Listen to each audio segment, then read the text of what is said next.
him. It is not possible. And that is what I refused President William Ruto. He wanted to be the leader of the Mount Kenya region. I said, you are the president of Kenya, lakini kwa jamii, there are leaders there ambaye utafanya kazi na hawa, but huwezi kuja direct kwa hawa. Lazima ukue na hao wamejipanga vizuri, ukitaka kuongea na hao uongee na jamii ambaye imeungana.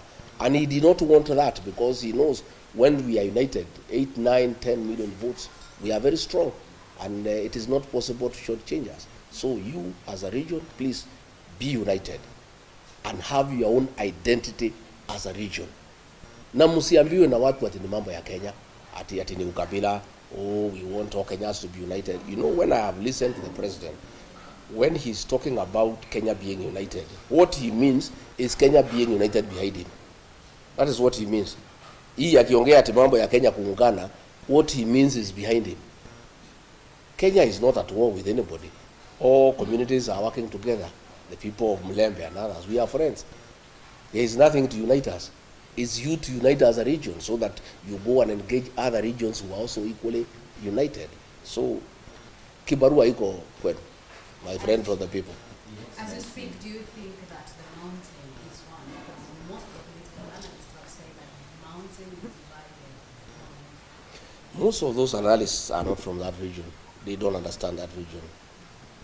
That region learned bitter lessons in the year 1992 and 1997, when, out of lack of experience, we fell into the machinations of President Moi and divided the region, some people behind Kibaki and others behind Matiba, and we lost. Since the year 2002, we have remained united all the time, and that is why we are always in government. And that is why we are going to be the next government. The mountain is one. In fact, we have even now, the Kamba people have come in as Mount Kenya South. The mountain is getting larger. Na tunataka hata nyinyi watu ya Mlima Elgon pia tuungane. You know, tutukue watu moja so that we can make progress. You know, so those are people who are wishing that the mountain is divided so that they can manipulate us politically. I can assure you they will be sorry, they will be ashamed. The mountain will vote in one basket.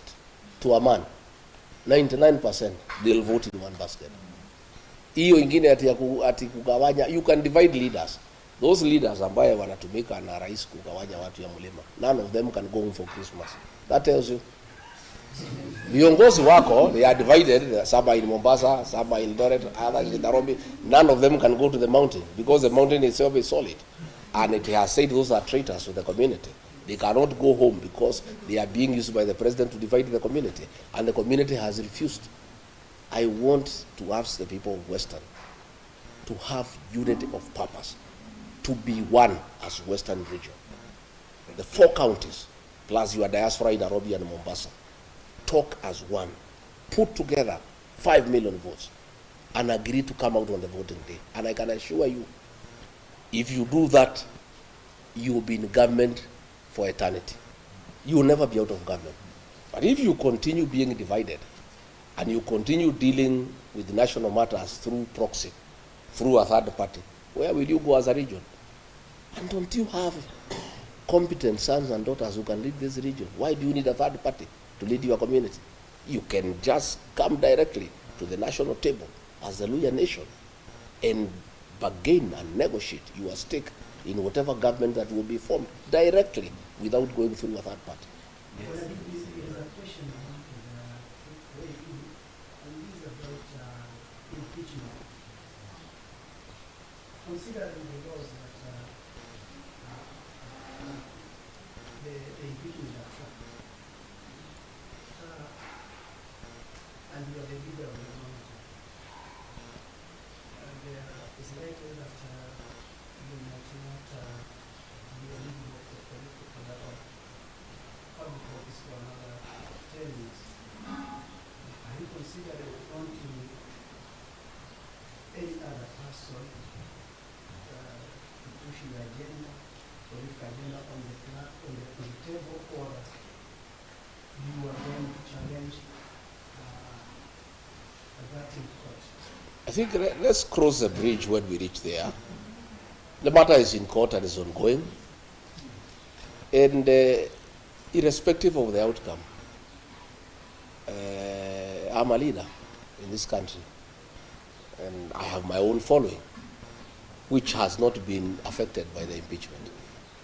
The people of Kenya never impeached me. It's just a few MPs who are given money, senators. That is it. But I still have a large following. I have people who depend on me for political leadership. And there are many Kenyans who can lead. I don't have to be in office. Okay? There are many Kenyans, and I'm not a selfish person. I am somebody who is open-minded. What we want is the best for this country. And we have many leaders, including the ones from Western Kenya, who can lead this country. You know, and we cannot, I don't want to say what will happen in court. We have a court case, and we think the court will give us justice that is favorable to us. But it doesn't matter whatever it is that we are talking to the people, and the people are listening to us. And they are not listening to me because I am in office. I am not in office. They are listening to me because I have something to offer. You know, and if I was as useless as the ones we pictures wanted us to be, you'll not be following me all over and disrupting my meetings. If you look at newspapers and the social media, all the government people, they just talk about me every day, much more than they were even talking when I was in office, which means I have something to offer, and I have some significant contribution to make to the politics of this country. So we'll continue engaging. Yeah.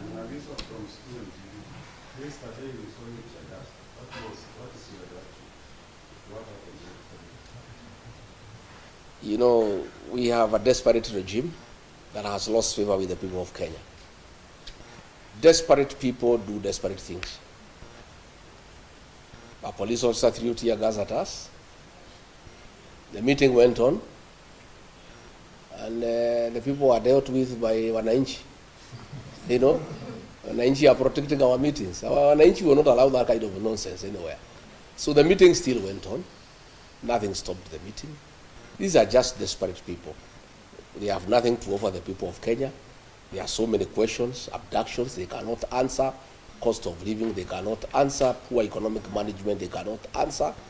They are left to desperate acts of trying to stop our meetings. In fact, those acts of trying to stop our meetings make the people more agitated by the government, and they become very rebellious. So to us, it's neither here nor there. It's just an act of desperation by a regime that has lost credibility, that has lost legitimacy, that has lost the goodwill of the people of Kenya. And when people are desperate, they are allowed to do desperate things. There are those who say that the attacks are planned by the people so that we can keep sympathy. Do you want to believe that kind of thing? Do you want to believe anything this government is saying? They say there are no abductions. President said more than 5 times there are no abductions. He seems to have changed his mind and said he is going to stop the abduction. So if he is going to stop the abductions, who was doing them? Do you believe anything these people say? These people will say anything. They are not believable anymore. People are tired of lies, you know, and everything is there. It's on video. People can see what was happening. A fellow was arrested last night. The Inspector General of Police ordered that he be released unconditionally because they were behind it, and he's a police officer. But those are desperate acts. They change nothing. They just make the people more a burden. Just on that, you have been claiming that is after your life. Who else do you think will be after my life? The answer is you all know the answer. I did not add anything more. On matters of action, you had said that you're going to Yes. Yes. I said they need to dismantle that unit. I didn't want to name the building because there are people there doing businesses, and you'll be putting that building and the people in that building into danger. I'm giving the government time to dismantle that unit on the 21st floor of that particular building. I said the officer is called Abel. He is a cousin to somebody very senior in this administration. The cousin now knows that we know him. So I have a feeling, I'm not sure, that the decision by the president to admit that the abductions and he'll stop them are quite informed by what I said, because we are getting nearer to the truth. So, but since the president spoke now, it's almost 64 hours. The people have not been released. We would like these young people to spend the new year with their families. So Mr. President, you said utakomesha, lakini hawa watoto bado hufika nyumbani. Order their release from wherever they are. Waende nyumbani, wakae na wazazi wao, washerekee mwaka mpya. You know, their parents are in anguish, they are in agony. Kusema utakomesha is not enough. You need to actually do it by having those young people released. And as I said, it doesn't matter how many people you abduct, it doesn't matter how many meetings you disrupt, unless the president deal with the issues that have made the people of Kenya very angry, he's wasting his time. Even if you abduct the whole country, as long as those issues are outstanding, and they have everything to do with poor economic management, theft of public funds, corruption, state capture, and lack of respect for the people of Kenya. Hii kutukana watu wa Kenya, kusema wako na mapepo, calling them stupid, those are the issues that you have to deal with. Even if you abduct young people, it will not solve any problem. It will not. Maybe your excellency, my name is Mina Musiki, from the State Council. Maybe I have a question. We talked about abduction, and you see not only many people who are lost confidence in this regime that you had before, and you try to put it here now that no one believes this guy. Here is the president saying, tell the parents, I'm going to stop abductions, but take responsibility for your children. Do you believe it's going to stop? So the president is speaking from both sides of the mouth. He needs to just address abductions. That is what is the work of government. How people bring up their children, I think the president leave parents to take care of their children the way they know. We don't want too much government into people's lives. The president even wants to tell parents how to bring up their children. I mean, surely, you know, it's lack of respect for the people of Kenya. Nikosea watu heshima. Unataka kuniambia vile mimi nitalea mtoto yangu? Rais tumekuchagua utengeneze uchumi, sio kutuambia vile tutalea watoto. These children have no problem. They are just pointing out the ills in society. And let me ask the young people, let me take this opportunity when I'm here in Kakamega County to tell our children, the Gen Zs, the millennials, what you are doing is very good on social media. But it's not enough. These young people, because they have shown patriotism and commitment to liberate our country through the power of the online space, I want to plead with them to go a step further, to take IDs and register as voters. This young generation will sort out the political problems of this country once and for all in 2027. I want to appeal to them wherever they are, that they are doing a good job. But to complete what they are doing and to make it meaningful, we need regime change. And that will come through the ballot. Much as they are doing a very good job on social media, on the X space, much as they are doing very good on TikTok, that is only a certain percentage. But the real job to liberate this country and bring good governance will take place in August 2027. And the young people, who are the majority, have a huge responsibility to sort out this country for us and for themselves, because they are the future of this country. They must register as voters, they must take IDs, and they must leave their homes by 3 a.m. on election day and queue and sort out this country once and for all. That is my New Year message to our young people. That is my plea to them, that we are very happy with what they are doing. They are very courageous, they are very patriotic, but that is not enough. They must go a step further. They must register as voters, and they must come out and join the rest of Kenyans to put a good government into office in 2027.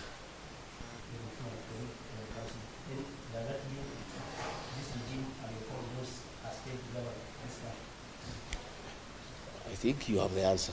If you listen to the people of Kenya, it's an answer I don't need to tell you. You can hear what everybody is saying. Everybody is disappointed that all the promises that were given have turned out to be lies. And bad as it is to lie on those promises, we continue lying to the people more and more. You have seen the things that are going on in the health sector. You have seen the housing program. That housing program has nothing to do with houses for the people of Kenya. It's about business. Very senior people in government have shares in a company that is manufacturing cement, steel, and iron sheets. And that is why the government wants this housing program to go on. That is why there is a housing levy to get enough money so that the people in the housing department, they force the contractor to sign a subcontract for the supply of cement, steel, and iron sheets with a company where very senior people in this government have shares. That is why if you look at clinker was being imported and cement was retailing at 600 shillings. Because of conflict of interest, senior officials in this administration have shares in a company that is manufacturing clinker. And therefore, they stopped the importation of clinker and said clinker will be manufactured here locally. As a result, the price of cement shot from 600 to 900. That 300 shillings, people in government are having a part of it. So you find decisions are being made, not in the national interest, not in the interest of the country, but because of business interests by people in government. And that is where the housing program is being forced down the throats of Kenya. People are saying we don't want, we can put our own houses. The work of government is not to build houses, it's to give services, water, electricity, sewage, roads, security, good business environment. The work of putting up houses is for the private sector. But because of vested interest in the building sector, where people have acquired shares in companies that sell cement, steel, and mabati, the government forces the people of Kenya to give money for that program to continue so that they can continue enriching themselves by doing business in those items that are being used in the housing program. No, I wish to know whether it disturbs you when former president, the current president, when it comes, and as a result, the allies of the former president, and the rest, are being brought into government. Does it disturb you? Does it Why would I? about the desire Yeah. to Why would it disturb me? Since those people came into government, has the prices of unga gone down? Have abductions stopped? Nothing. I'm not disturbed. I'm not even bothered. It's not even. It's a non-issue as far as I'm concerned. And change of ministers in this government is musical chairs. And I said when I had an interview with NTV, it's pointless. The president makes all the decisions himself. So even if you keep on changing ministers, you bring so and so, you move. It's a game of musical chairs. It has no impact into the overall management of the affairs of this country because all the decisions are made by the president. So it doesn't. It matters less who is minister and who is not. Does that mean that also you are for the structural projects? Because he also has, his own share. Well, I have not heard President Uhuru Kenyatta says he's interested in leading this country. He's retired. So I don't know how would be overlooking him because he's a retired president. We have not seen him participate in politics. So I don't know how his meeting with President William Ruto would affect leadership or politics in this country. He's a retired president. And as far as I am concerned, a meeting between two leaders is as good. There's nothing wrong with it. What is the relationship currently? This former president, after Sosa, you recited who is in the raise I have asked you whether you want to believe anything that has been said by this government. I don't want to dignify such ridiculous accusations by way of an answer. Uhuru is our son. and he's our leader back at home, and we respect him for the work he has done for this country, and we continue respecting him for what he did for this country. I want to ask this question. Completely, when you took over, the Kenya Kwanza government took over, you're on the record defending the government that you inherited empty coffers. So that's why the government was unable to carry out some development projects. So are you defending the government out of ignorance, or did you go that time? I was defending because that is the situation that was presented then. But 1 year down the line, I found we had lost focus, and we were doing things that are not a priority to the people of Kenya because of state capture, the housing program, for example. The changing of the university model, a model that was working, the doing away with the NHIF and bringing a new system called SHIFT, when there is no proper interrogation of how it can work. So I was defending because we came in having certain intentions to right what we thought was wrong. But along the way, I found that most of the things that we were doing were not in national interest. And I started saying no. And that is when I started having a problem with the president by saying, no, this is not right. Let's listen to the people of Kenya. The finance bill, Kenyans are opposed to it. I just came, I was listening to the people, and saying this is what the people are saying. And that is where we started having disagreements, because I was insisting that we must listen to the people of Kenya and follow what they are saying. Namshukran Mheshimiwa Rigathi Gachagua. Naitwa Sajida Jaban kutoka Mobile FM Radio hapa Kakamega. Swali langu litahusiana kwamba tangu ulipoweza kubadilika madarakani na mwenzio naibu wa rais wa sasa Profesa Kithure Kindiki akaweza kuteuliwa kama naibu wa rais, je, mlikuwa na mahusiano mazuri sana? Je, uhusiano huo ungalipo baina yako na Mheshimiwa Rigathi Gachagua? Swali la kwanza. Swali la pili, alipoteuliwa katika siku ya kuapisha pale KICC, Rais William Ruto alisikika akisema kwamba hakuwa na yule msaidizi wa kumsaidia kuweza kuelimisha Wakenya kuhusiana na miradi ya serikali.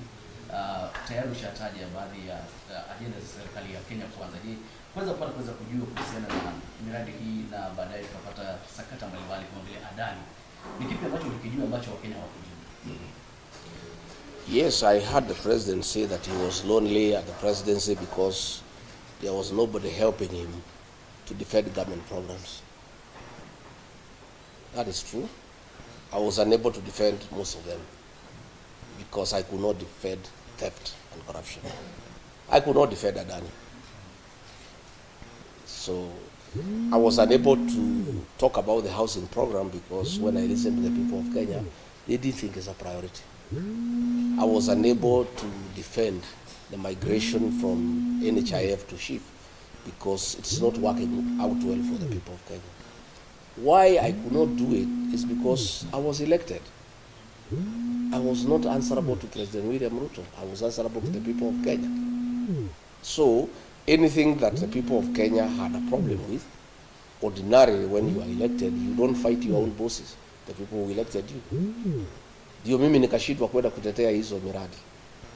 But the person the president chose to occupy that office can defend anything because yeye ni mfanyikazi wa rais. Yeye si mfanyikazi ya raia, hajachaguliwa na mtu yeyote. Yeye ni mfanyikazi wa Rais William Ruto. So akiambiwa kwenda sema Adani ni mzuri, anaenda anasema Adani ni mzuri. Shifu ni mzuri, Shifu ni mzuri. Hii ni abduction, hakuna abduction, anasema hakuna abduction. But mimi, when I was still in office, nikiwa Mombasa, I castigated abductions and extrajudicial killings because I was elected by people. When you are elected by people, you must think about them and what they think about what you say and what you do. And that is the difference between an elected deputy president and an appointed one. And that is why the framers of our constitution,